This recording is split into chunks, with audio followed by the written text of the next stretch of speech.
رسول اللہ صلی اللہ علیہ وآلہ وسلم نزول قرآن کے وقت بہت سختی محسوس فرمایا کرتے تھے، اور اس کی علامتوں میں سے ایک یہ تھی کہ یاد کرنے کے لیے آپ اپنے ہونٹوں کو ہلاتے تھے۔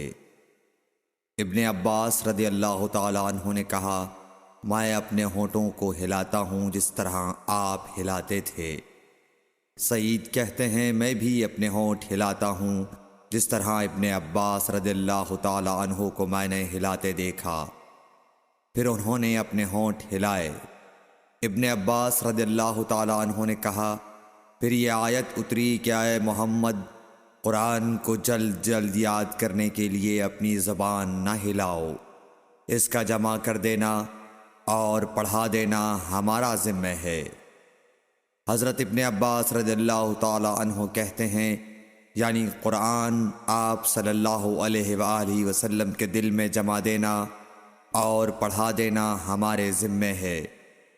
پھر جب ہم پڑھ چکے تو اس پڑھے ہوئے کی اتباع کرو۔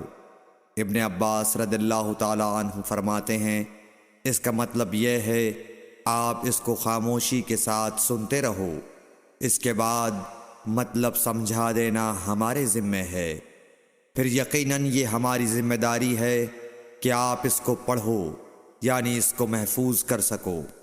چنانچہ اس کے بعد جب آپ کے پاس حضرت جبرائیل علیہ السلام وحی لے کر آتے تو آپ توجہ سے سنتے، جب وہ چلے جاتے تو رسول اللہ صلی اللہ علیہ وسلم اس وحی کو اس طرح پڑھتے جس طرح حضرت جبرائیل علیہ السلام نے اسے پڑھا تھا۔